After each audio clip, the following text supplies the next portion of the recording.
안녕하세요.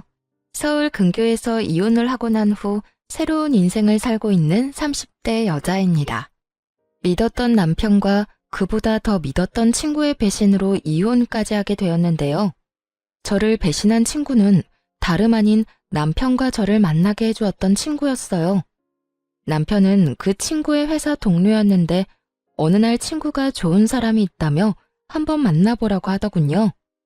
친구야, 소개팅 할래? 우리 회사에 정말 괜찮은 사람이 있거든.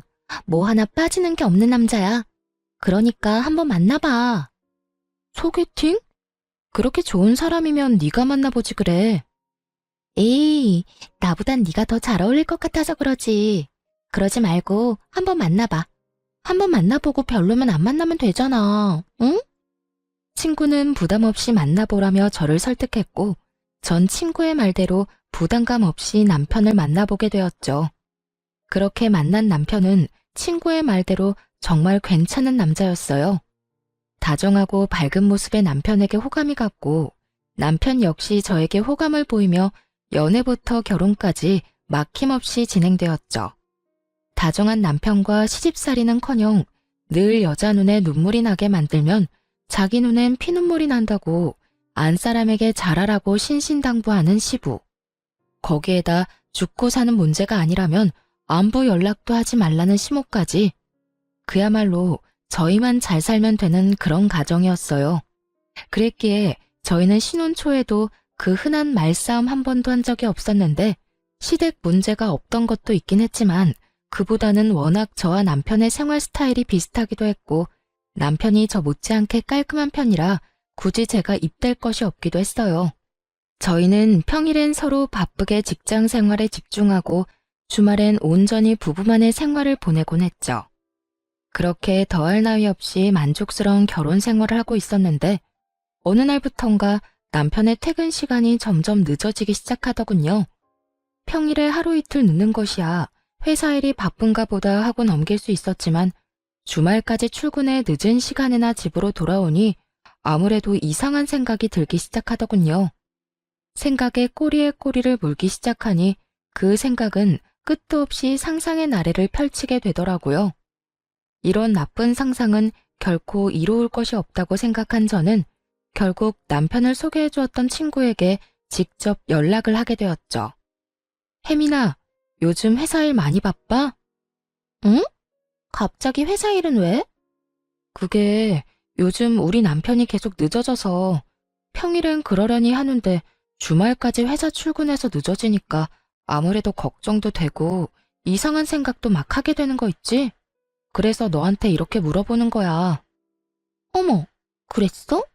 생각해보니 그럴 수도 있겠네. 그런데 그런 걱정하지 마. 요즘 바빠서 정신 없긴 해. 그래? 주말에 출근하는 것도 맞지? 바쁜 거 맞는 거지? 응, 요즘 바빠. 회사에 일이 좀 생겨서 네 남편만 출근하는 게 아니고 나도 출근했어. 주말에 이게 무슨 짓인가 몰라? 하여튼 일하는 거 맞으니까 걱정하지 마. 친구는 본인 역시 주말에 출근했다며 걱정하지 말라는 말과 함께 전화를 끊었고 전화를 끊고 난 후 얼마 지나지 않아 남편이 일하는 모습을 찍은 사진까지 보내주더군요. 그 사진을 보고 나니 안심이 되며 제가 괜한 오해를 했다는 생각에 괜스레 남편에게 미안한 마음이 들었어요. 그런 마음이 들고 나니 그 후론 남편이 수상하게 느껴져도 저도 모르게 애써 그런 기분을 누르게 되더라고요. 그렇게 저의 직감을 외면하고 있는 동안에도 남편은 여전히 평일 주말 할 것 없이 더욱 바빠져만 갔고 저 역시 그런 생활들에 적응이 되어가고 있던 어느 날이었어요. 그날은 제 생일이었는데 어디에 정신을 빼먹고 사는 것인지 제 생일이란 사실을 까맣게 잊은 듯 하더라고요. 연애 시절 내내 다른 건 몰라도 제 생일엔 보온병에 미역국을 담아 챙겨주던 남편이었는데 아무리 결혼을 하고 바쁘다고 한들 생일에 대한 언급 한 번 없다는 사실이 섭섭하게 다가오는 것은 어쩔 수 없더군요. 그날 아침 결국 남편은 아침 밥상을 차려주기는커녕 제가 차린 아침밥도 먹지 않고 출근을 해버렸고 바빠서 그렇겠지라며 아무리 위안을 삼아보려고 해도 서운한 마음은 쉽사리 가라앉지 않았어요. 그렇게 싱숭생숭한 마음으로 점심시간을 맞이하게 되었고, 점심을 다 먹고 쉬고 있으니 친구에게 연락이 오더라고요.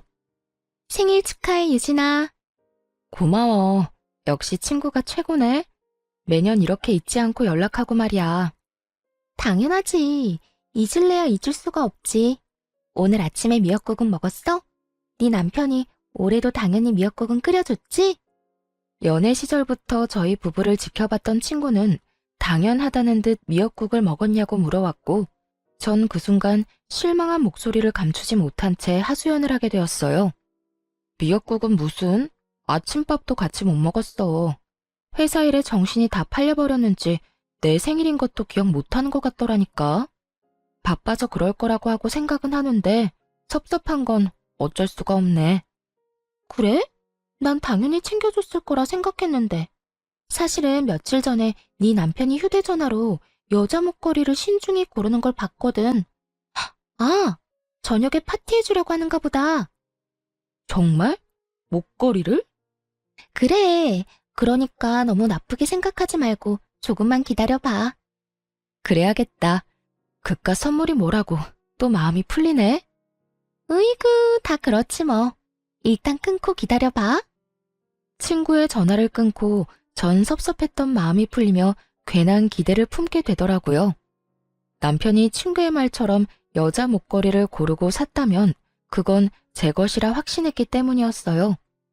전 기대감에 부풀어 퇴근 후 집에서 남편을 기다렸고, 하염없이 기다리고 또 기다려도 남편은 연락을 하지도 받지도 않고 집에도 오지 않더라고요. 그렇게 남편을 기다리던 저도 모르는 사이 잠이 들었고, 깜짝 놀라 잠에서 깨어나 보니 아침이더군요. 언제 들어온 줄도 알 수 없는 남편의 씻는 소리가 들려오고, 그 순간 짜증이 확 치솟아 올랐어요. 그래서 씻고 나오는 남편을 향해 추궁 아닌 추궁의 말을 하게 되었죠. 도대체 언제 들어온 거야? 전화는 왜 안 받아? 그렇게 늦을 거면 전화라도 해주던가. 전화할 상황이 안 되면 오는 전화라도 받아주던가. 기다리는 사람은 생각도 안 해? 그때까지도 제 생일이었다는 사실을 꿈에도 몰랐던 남편은 일을 하다 보면 늦을 수도 있는 일이지 뭐 이렇게까지 화를 내냐는 반응으로 답하기 시작했어요. 3시쯤 들어왔는데 내가 놀다가 늦은 것도 아니고 바빠서 늦은 건데 그게 이렇게까지 화낼 일이야? 3시에 들어온 것도 회사에서 일하다가 나도 모르게 졸아서 그때 들어오게 된 거야. 내가 오죽 피곤했으면 회사에서 일하다가 잠이 들었겠냐고. 바쁜 거 뻔히 아는 사람이 꼭 이렇게까지 몰아붙여야겠어? 아무리 바쁘다고 해도 마누라 생일에도 늦는 건 정말 너무하는 거 아니야? 그리고 연락 한 통 못할 만큼 바쁘다는 게 말이나 돼? 당신이 나한테 전화 한 통 할 시간에 회사가 망하는 것도 아닐 거 아니야. 그제야 남편은 제 생일이란 걸 깨달은 듯 크게 당황하며 흔들리는 눈빛으로 저를 보더군요. 여보, 정말 미안해. 내가 진짜 너무 정신이 없어서 당신 생일이란 걸 잊어버렸어. 진짜 미안. 내가 진짜 왜 그랬지? 다른 것도 아니고 당신 생일을 잊다니. 미안해. 바쁘다 보면 그럴 수도 있다고 생각은 하는데 생일이랑은 상관없이 아무리 바쁘다고 한들 연락 한 통 없다는 건 너무한다고 생각해. 사실 이해도 되지 않고 말이야. 그래, 내가 생각이 짧았어. 전화할 시간에 빨리 일 끝내고 가는 게 더 나을 거라고 생각해서 정신 빼놓고 일했던 건데 미안. 내가 너무 내 생각만 하고 당신 입장에선 생각하지 않았던 것 같네. 생일 잊은 건 진짜 너무 미안해. 됐어. 매년 있는 생일. 당신이 미안하다고 하는 순간 그건 다 풀렸어. 얼른 출근 준비해. 늦겠다. 이해해줘서 고맙고 다시 한번 너무 미안해. 남편은 거듭해서 저에게 사과의 말을 건넸지만 끝끝내 목걸이는 주지 않더라고요. 그런 남편을 보며 친구가 착각을 했나 싶기도 했지만 아무래도 수상한 기분을 지울 수가 없었습니다. 그렇게 남편에 대한 의심이 커지면 커질수록 친구에게 의지할 수밖에 없는 상황이었는데 제가 불안해할 때마다 친구가 회사 일이 바쁘다, 정말 남편도 야근 중이라며 사진을 보내주곤 했기 때문이었어요. 하지만 친구의 증언에도 불구하고 전 남편이 의심스러웠고 결국 친구와 또 의논을 하게 되었죠. 잘 지내지? 일이 바빠서 안 본 지 꽤 오래된 것 같아. 그러게, 그런데 혜민아, 나 의논할 게 있는데 너 비밀 지켜줘야 한다. 당연하지. 무슨 일이길래 비밀이란 말까지 나오는 거야? 나 아무래도 우리 남편 의심스러워서 안 되겠어. 들어보니까 흥신소 같은데 의뢰도 많이 하는 것 같던데 나도 거기에 말해서 우리 남편 뒤 좀 밟아볼까 봐. 저는 조심스럽게 말을 꺼냈고 제 말에 친구는 뭘 그렇게까지 하냐며 방귀를 들고 나서더군요. 뭐? 흥신소? 뭘 그렇게까지 해. 내가 네 남편 감시도 해주고 하물며 사진까지 찍어서 보내주는데도 뭐가 불안하고 못 믿어와서 그렇게까지 하냐는 말이야. 여자 촉이란 게 있잖아. 네가 말했던 목걸이도 나한테 주지도 않았고 매번 연락도 없이 늦는 것도 그렇고 물론 네 말이랑 네가 보내준 사진을 못 믿는다는 건 아닌데 하여튼 내 느낌이 그래. 목걸이야. 내가 착각한 걸 수도 있는 일이고 일이 정말 바빠서 늦는 거라고 그렇게 말했는데도 네가 그렇게 느낀다고 하니 내가 더 어이없는 거 알아? 내가 이런 말까지 하지 않으려고 했는데 너 약간 의부증 같은 거 있는 것 같아. 뭐? 의부증? 그래, 의부증. 그러지 않고서야 내가 그렇게나 말하고 사진까지 보내줬는데도 못 믿고 의심한다는 게 말이 안 되잖아. 다른 사람도 아닌 가장 친구인 내가 다 증언해주는데 그것조차 못 믿는다니까 나도 기분이 안 좋아지려고 해. 아, 네 말도 틀린 말도 아닌데 부부만 느껴지는 그 미묘한 느낌이 있어서 그래. 왜인지 모르게 남편이 멀어졌다는 느낌이랄까? 어딘가에 정신을 빼놓고 사는 느낌이랄까? 뭐라고 표현하기 힘든데 하여튼 그런 느낌이 자꾸 들어. 너 진짜 병원 한번 가보는 게 어때? 기분 나쁘게만 듣지 말고 내가 정말 걱정되어서 그래. 너 그런 식으로 사람 끝도 없이 의심하다가 네 남편이 알면 어떻게 하려고 그래? 네 남편이 얼마나 너한테 실망하겠어. 자기는 가정을 위해서 그렇게나 열심히 일하고 있었는데 넌 뒤에서 엄한 오해나 하고 있었다는 사실 알아봐. 나 같으면 실망을 넘어서 너랑 살 생각이 뚝 떨어질 것 같아. 친구의 입에선 의부증이란 말까지 나오며 언짢은 기분을 숨김없이 표현하더라고요. 의부증이란 말을 들은 그 순간엔 화가 나기도 했지만 친구의 말을 가만히 들어보니 아예 일리가 없는 말은 아니란 생각이 들었어요. 친구의 말대로 남편은 열심히 일만 하는 것인데 제가 괜한 오해라도 하고 있는 것이라면 그것만큼 기분 나쁜 일은 또 없을 거란 생각이 들었으니까요. 친구가 보내준 사진도 그렇고 친구의 말처럼 정말 남편은 야근 중인 것이 확실한데 저만 혼자 남편을 믿지 못해 환장한 여자 같다는 느낌마저 들더군요. 그렇게 제가 혼자 고민에 빠져 있을 때쯤 남편은 친구에게 무슨 이야기라도 들은 것인지 평일은 여전히 늦었지만 주말엔 다시 저와 시간을 보내며 저에게 신경 쓰는 모습을 보이더라고요. 다시 찾아온 안정적인 생활에 불안감을 떨쳐내던 어느 날이었어요. 그날은 친정엄마의 생신을 맞이하여 주말에 식구들이 다 모여 밥을 먹기로 한 날이었어요. 그런데 전날까지도 아무 말 없던 남편이 당일 아침 갑자기 회사에 급한 일이 생겼다며 가봐야 한다고 하더라고요. 여보, 어떻게 하지? 나 지금 좀 가봐야 할 것 같아. 어? 지금? 왜? 무슨 일 생겼어? 갑자기 회사에 급한 일이 생겼다네. 다른 사람이 처리할 수 있는 일이면 다른 사람 보낼 텐데 내가 담당자라서 마땅히 맡아줄 사람이 없네. 거기에다 주말이니까 다른 사람한테 부탁하기가 더 그래. 하필 오늘. 어쩔 수 없지 뭐. 얼른 가봐. 내가 부모님께는 잘 말씀드릴게. 그래, 미안해. 장모님께도 죄송하다고 전해주고. 남편은 급하게 집을 나섰고 저는 그런 남편의 모습을 보며 생각에 빠졌어요. 급한 일이 있다고 전화가 온 것도 아니었고 휴대전화를 들고 가만히 앉아있다가 갑자기 급한 일이 있다며 저렇게 뛰어나가 버리니 아무래도 이상하다 싶더라고요. 이쯤 되니 정말 제가 이상한 것인지 남편이 이상한 것인지 구분이 되지 않는 상태가 되어버렸고 저는 하는 수 없이 정말 마지막이란 생각으로 친구에게 전화를 걸었죠. 매번 이럴 때마다 친구의 도움을 받는 것이 미안하기도 했고 또 한편으론 창피하기도 했지만 그만큼 오래된 친구이고 믿는 친구였기에 전화를 걸어 물어보기로 결심한 것이었죠.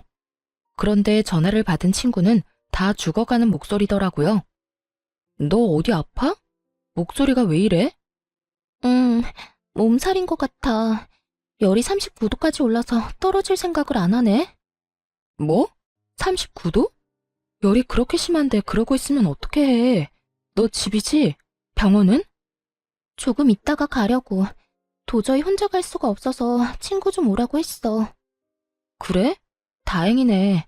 나한테 진작 연락을 했어야지. 내가 알았으면 진작 너한테 갔을 텐데. 괜찮아.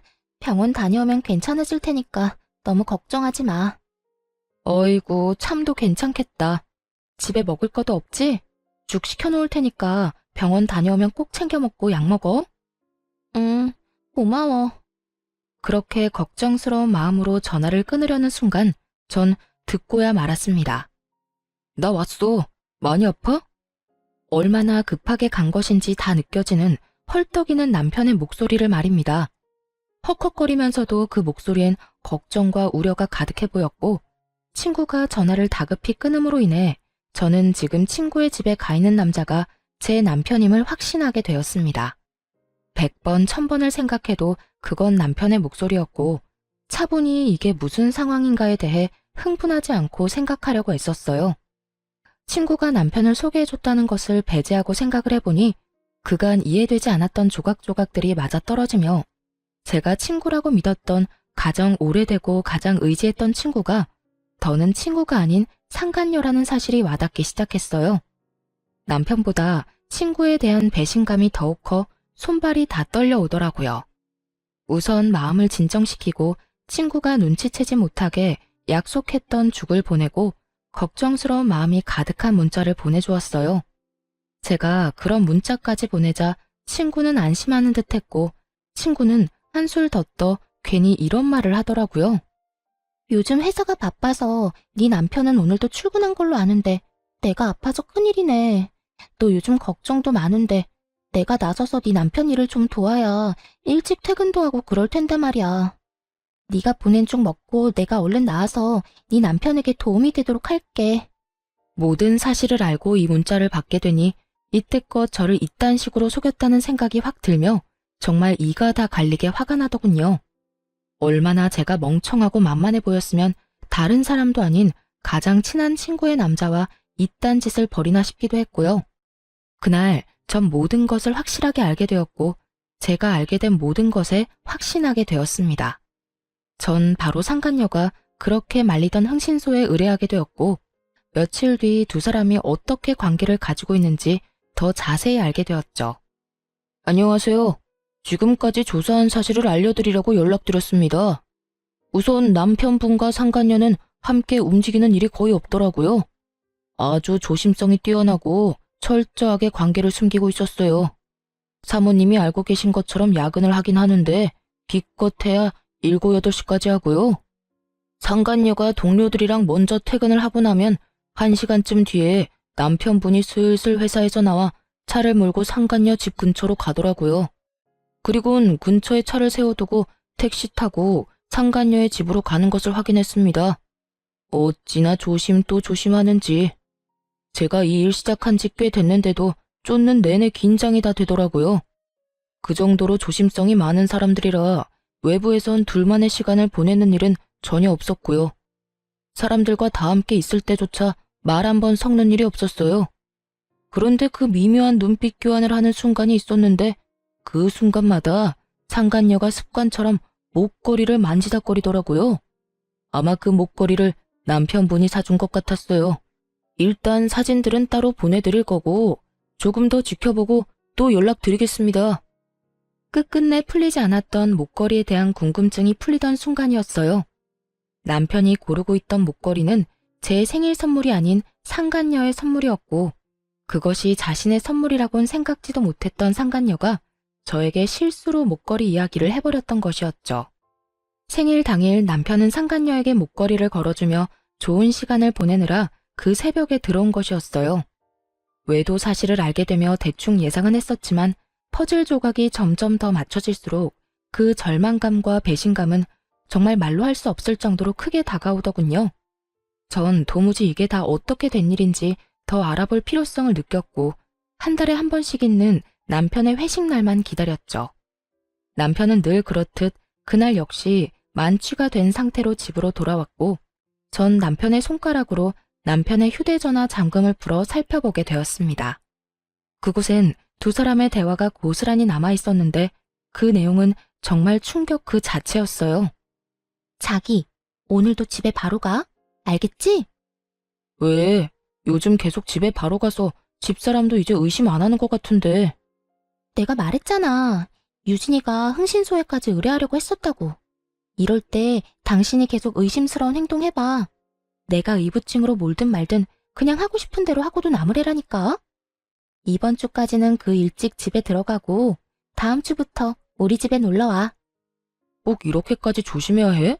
그냥 당장 이혼하고 같이 살고 싶어. 그러게 나한테 처음부터 관심도 있었다는 사람이 왜 집사람을 소개해준 거야? 난 아직도 이해가 안 된다니까. 말했잖아. 나는 자기가 나한테 관심이 있으면 내가 해준다는 소개팅은 안 받을 거라고 생각했다니까. 소개팅을 핑계로 대화도 더 많이 나누고 싶기도 했고 그래서 그냥 친구 아무나 소개해준 건데 덥석 결혼까지 할 줄 누가 알았겠어? 하여튼 자기가 소개팅만 안 해줬으면 내가 다른 남자랑 동거까지 한 여자랑 결혼하는 일은 없었을 거 아니야. 그랬으면 자연스럽게 자기랑 연애도 하고 결혼도 했을 텐데 이게 뭐야. 사람들 있을 땐 혹시나 하는 마음에 이야기도 제대로 못 나누고 마치고 나서도 첩보 영화 한 편은 찍어야 만날 수 있고 말이야. 아이고 이렇게나 좋아 죽는 사람이 내가 제발 좀 넘어오라고 옆구리를 그렇게나 찔렀는데 모른 척은 왜 했대? 모른 척한 게 아니라 정말 몰랐다니까. 다른 사람도 아니고 집사람하고 제일 친하다는 친구가 그럴 거라고 누가 상상이나 했겠어? 자기는 내가 그렇게나 좋았어? 친한 친구랑 결혼까지 하게 됐는데도 포기가 안 될 만큼? 응, 나 자기 결혼하는 날 얼마나 후회의 눈물을 흘렸는지 몰라. 아무리 나하고 가장 친한 친구라고 해도 내가 사랑하는 사람이 다른 남자랑 동거까지 한 여자랑 결혼한다고 생각하니까 너무 힘들더라고. 그것도 나 때문에 만나게 됐다고 생각하니까 더 힘들고 마음도 아팠다고. 그래서 그냥 다시 내가 뺏어오자 싶어서 죽자고 꼬신 거지 뭐. 자기 덕분에 나도 집사람의 본 모습도 알게 되고 진정한 사랑도 찾게 됐네. 내가 앞으로 잘할게 자기야. 대화를 살펴보니 상간녀는 오래전부터 남편을 좋아하고 있었는데 남편의 마음을 실험해보고 싶기도 하고 그 계기로 친해지고 싶기도 해 겸사겸사 하는 마음으로 저를 소개시켜준 거였더군요. 그런데 예상치 못하게 저희가 결혼까지 하게 되어버렸고 그 후에도 남편에 대한 감정이 접어지지 않았던 상간녀는 급기야 남편을 유혹해 불륜 사이까지 발전한 것이었어요. 남편이 결정적으로 상간녀에게 넘어가게 된 계기가 저의 결혼 전 동거 때문인 듯 했는데 그건 사실이 아니었고 그저 상간녀가 저희 사이를 멀어지게 하기 위해 있지도 않은 동거남을 만들어냈던 것이었죠. 아무리 남자의 눈이 멀었다고 한들 어떻게 자신의 이득만을 위해 친구의 인생을 이렇게나 망가뜨릴 수가 있는 것인지 전 도무지 이해되지 않더군요. 믿었던 만큼 저의 분노는 더 컸고 더는 당하고만 있지 않겠다고 다짐 또 다짐하게 되었죠. 전 완벽한 증거들을 위해 남편 놈에게 더는 잔소리도 하지 않았고 친구에게 연락해 남편을 믿어 의심치 않는다는 듯 흘려주었어요. 잘 지내지? 몸살은 좀 어때? 좀 괜찮아졌어? 그럼 그게 언제적 일인데. 죽 잘 먹었어? 그나저나 넌 어때? 잘 지내? 나야 잘 지내지. 네 말대로 우리 남편 더는 의심 안 하려고 노력하고 좋은 시선으로 보면서 이해하려고 노력하니까 나도 마음이 한결 편해지는 거 있지? 그래서 그런지 부부 사이도 더 좋아진 것 같기도 하고 말이야. 다 혜민이 네 덕이야. 네 덕에 나 요즘 너무 행복해. 참 고맙다 정말. 어? 그래. 네가 행복하다니 나도 행복하네. 어찌되었든 남편이랑 좋아졌다니 정말 다행이다. 그나저나 우린 언제 보니? 곧 보게 되겠지. 정 안 되면 내가 조만간 남편 회사로 한번 찾아갈게. 그때 볼 수 있으면 보자. 이러한 제 작전이 통한 것인지 며칠 지나지 않아 남편 놈이 출장이 잡혔다며 알려오더군요.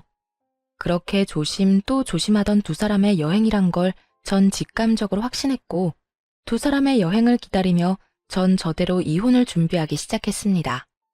나름대로 바쁜 시간을 보내다 보니 남편은 출장을 간다며 여행길에 나섰고 전 바로 그날 상간녀와 결혼 이야기가 오가고 있는 남자를 불렀어요. 제가 상간녀를 전혀 의심조차 하지 못했던 이유였습니다. 저의 가장 친한 친구이기도 하지만 같은 회사에 다니고 있는, 그것도 결혼 이야기가 오갈 정도로 진지하게 만나고 있는 남자가 있는데 제 남편과 그딴 짓을 벌이고 있을 거라곤 상상조차 하지 못했던 것이었죠. 심지어 그 남자는 회사 내에서도 능력이 좋아 많은 여자들이 노리고 있다고 들은 적이 있는 남자였기에 정말 확실하게 결혼할 남자가 맞는 것인지 확인이 필요하기도 했고, 정말 맞다면 모든 사실을 알릴 필요가 있다고 생각했어요. 우선 전 제 소개를 하며 상간녀와의 관계에 대해서 물었고, 두 사람의 관계는 제 생각보다 더 진전이 된 사이더군요. 저희는 이제 상견례만 앞두고 있습니다만 혜민이 친구분께서 굳이 저한테 왜 이런 걸 물으시는지 좀 궁금하네요. 아, 죄송해요. 저도 상황이 워낙 경황이 없어서 무례를 저질렀네요. 다름이 아니라 혜민이가 제 남편이랑 만나고 있더라고요. 아무래도 아셔야 할 것 같아서 이렇게 만나 뵙자고 했어요. 이 사실을 말씀드리기 전에 사실 확인이 필요해서 그렇게 여쭤본 거고요. 이런 이야기일수록 빙빙 돌릴 필요가 없다고 생각한 저는 바로 본론을 말해버렸고, 남자는 믿기지 않는 현실에 한동안 멍하니 저를 보더니 무거운 입을 떼더라고요. 그러니까 혜민이가 지금 유부남을 만나고 있다는 말씀인가요? 그것도 친구 남편을요? 아니, 제가 지금 헷갈리고 있는가 싶어서 여쭤보는 건데 혜민이랑 가장 친한 친구가 유진 씨 아니신가요? 네, 맞아요. 제가 그 혜민이랑 가장 친한 친구라고 생각했던 박유진입니다. 호진 씨도 지금 믿기지 않겠지만 저 역시 처음엔 믿기지 않았어요. 동시에 제가 모았던 증거들을 남자에게 보여주었고, 남자는 한참을 그 사진들과 대화 내용들을 살펴보더라고요. 할 말을 잃은 남자에게 이어서 다른 사실을 알려주었어요. 혜민이 2박 3일 동안 어디 간다고 하지 않던가요? 네, 친구분 중에 다은 씨랑 여행 간다고 했어요. 아, 다은이요? 저도 잘 알죠. 그런데 해외에 살고 있는 다은이랑 무슨 여행을 어떻게 간다는 걸까요? 심지어 다은이는 지금 만삭이라 비행기 타는 것도 무리일 텐데요. 그러면 도대체 설마 그쪽 남편이랑 떠난 건가요?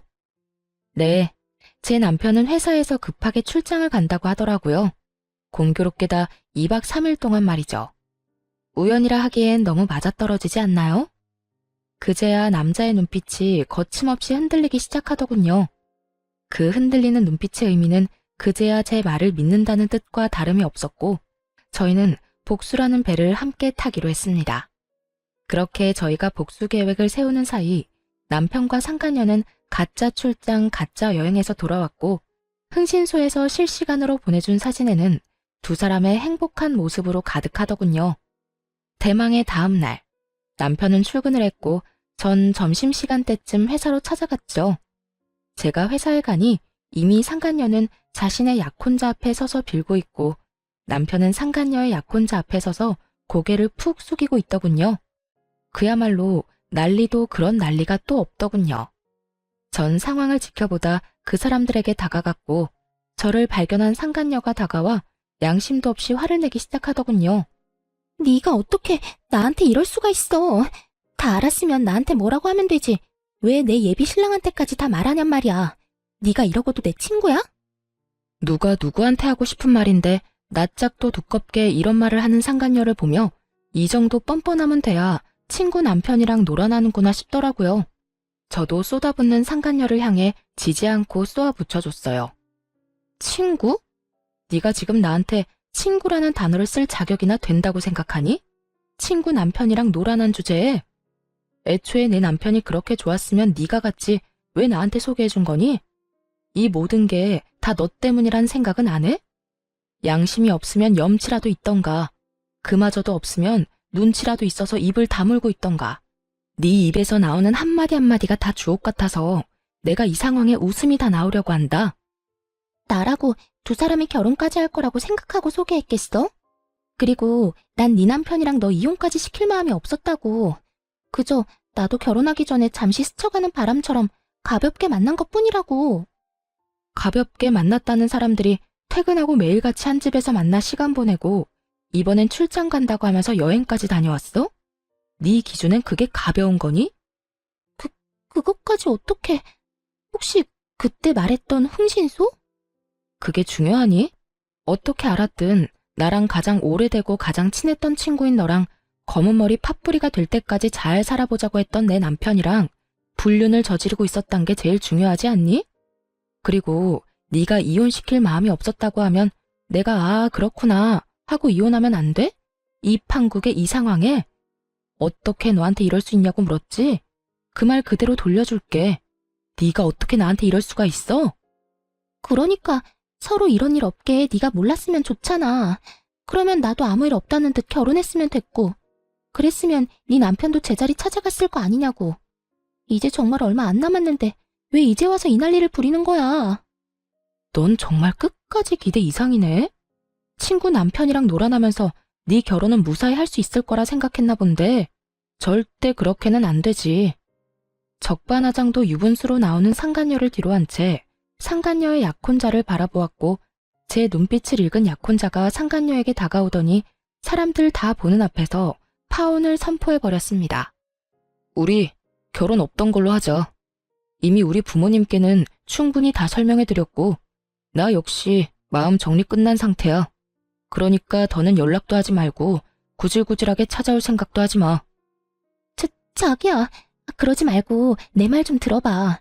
나는 진짜 상견례 전까지 다 끝내려고 했어. 내가 자기 같은 남자랑 결혼하는데 왜 유부남이랑 계속 만나겠어.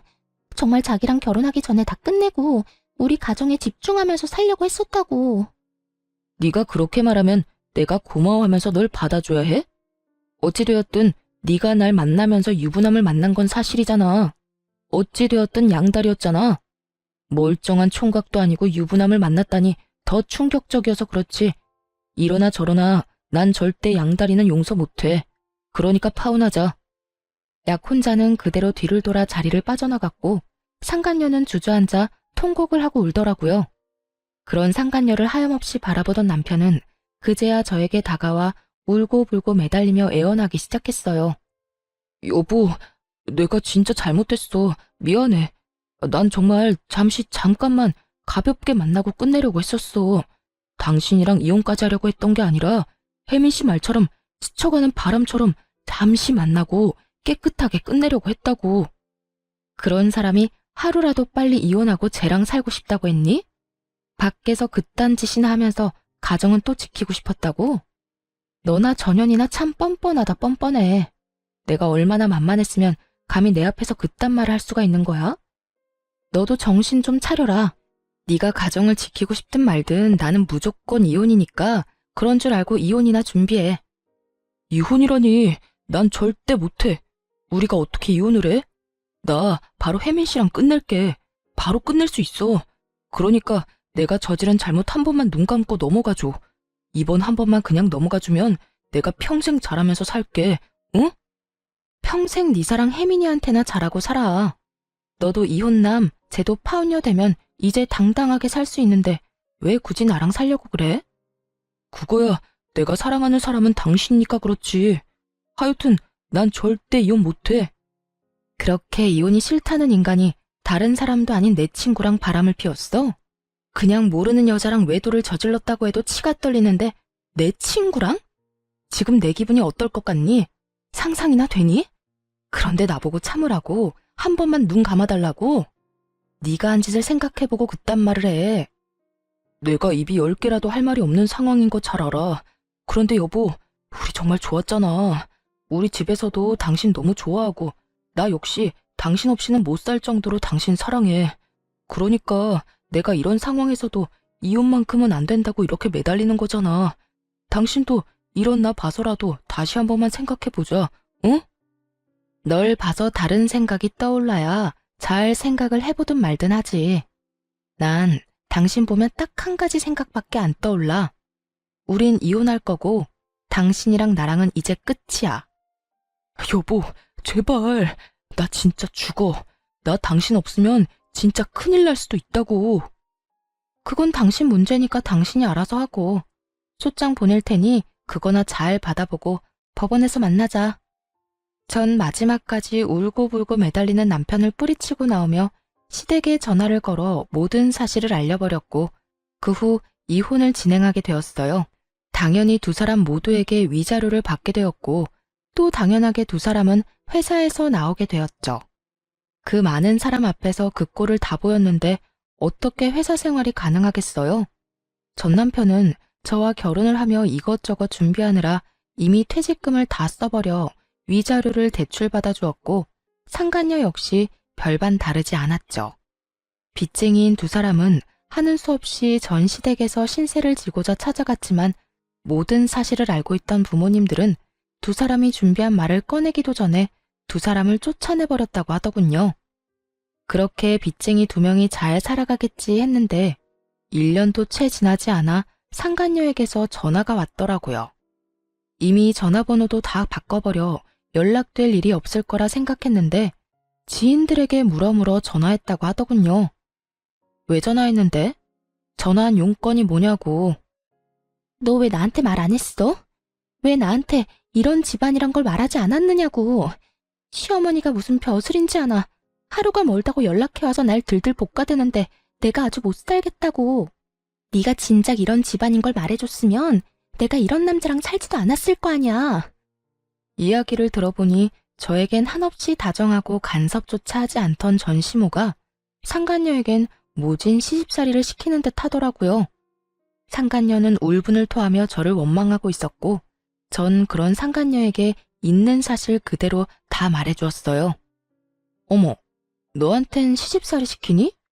어머님이 나 있을 땐 죽고 사는 문제 아니면 전화도 하지 말라고 해서 난 그런 분인 줄 몰랐네. 뭐? 그런 사람이 나한테는 도대체 왜 그러는 거야? 그걸 몰라서 물어? 결혼 생활 잘하는 아들 이혼시킨 것도 모자라 회사까지 잘리게 만든 며느리 뭐가 예뻐서 잘해주겠어. 다 네가 저지른 죄에 대한 벌 받는다고 생각하고 달게 받아. 아니, 난 애초에 이해가 안 되는 게 그 정도도 각오 안 하고 남의 남편 뺏어갔던 거야? 파혼당하고 회사에서 잘리면 다 끝이라고 생각했던 거니? 이쯤 했으면 고함을 지르며 또 악다구니를 써야 할 상간녀가 벼랑간 펑펑 울기 시작하더군요. 도대체 왜 이러나 싶어 듣고만 있으니 상간녀는 저를 상대로 하소연을 하기 시작했어요. 네 전 남편, 그러니까 지금 내 남편 바람 피우는 것 같아. 요즘 일자리 알아본다면서 나갔다 하면 밤 12시 넘기는 건 기본이고 어떤 날엔 옷에서 여자 향수 냄새도 나. 이를 어쩌니 유진아? 시댁에서도 나를 못 잡아먹어서 난리고 남편은 바람이나 피우고 정말 너무 힘드니까 네 생각이 나더라. 그래서 전화했어.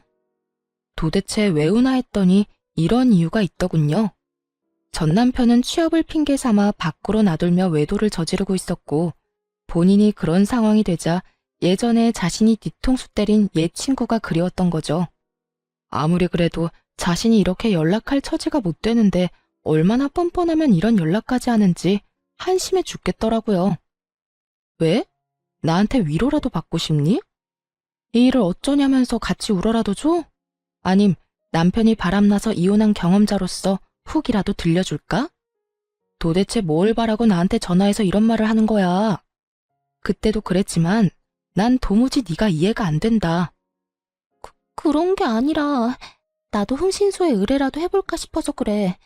넌 어땠어? 흥신소 그런 거 무섭진 않았어? 야, 내가 그런 일을 겪게 됐는데 흥신소가 무서웠겠어? 그리고 아직 확실치도 않은데 흥신소는 무슨 흥신소야. 너 나한테 전화해서 이러고 있을 시간에 병원이나 가봐. 그거 의부증이라며 네가 말했잖아.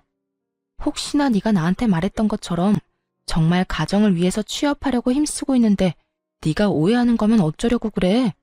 너도 나처럼 이혼녀 되려고 그러니?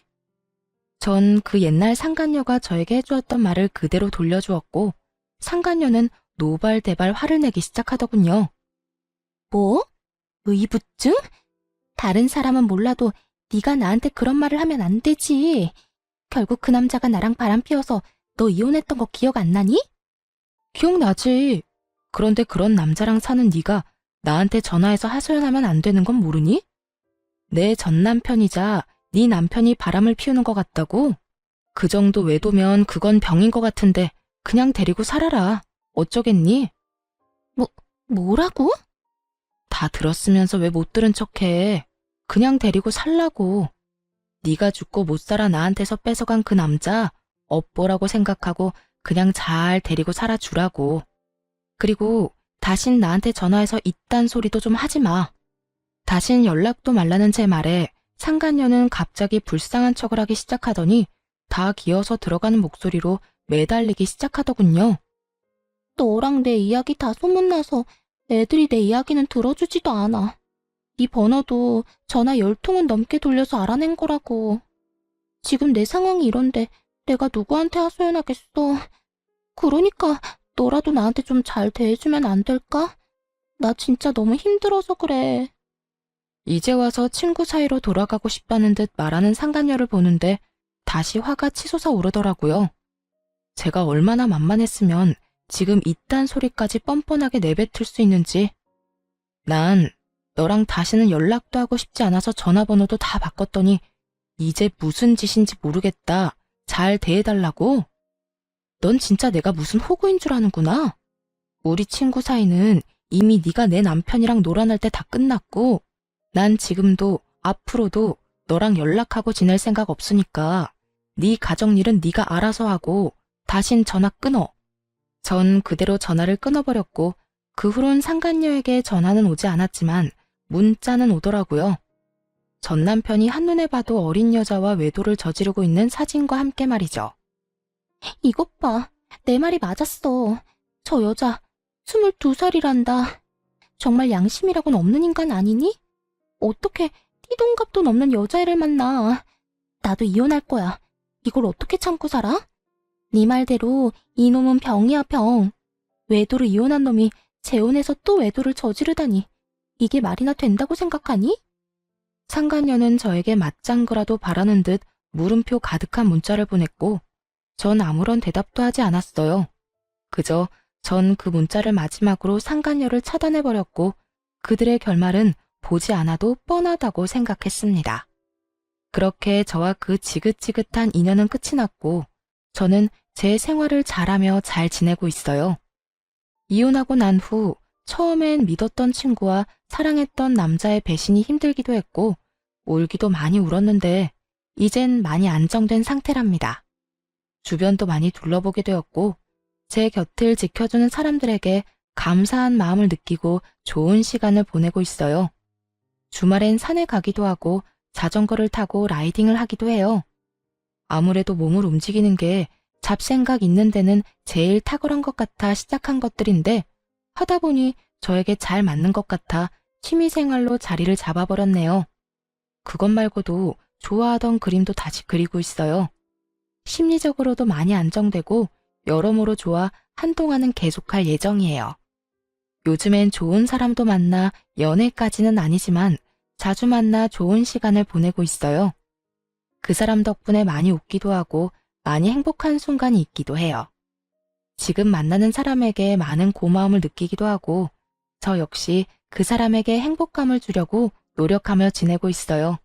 이렇게 잘 지내다 보면 저 역시 과거는 잊고 행복해질 날이 올 거라 믿고 있어요. 저의 사연은 끝이 났습니다. 다들 행복 가득한 하루 되시길 바라며 물러가 볼게요. 감사합니다.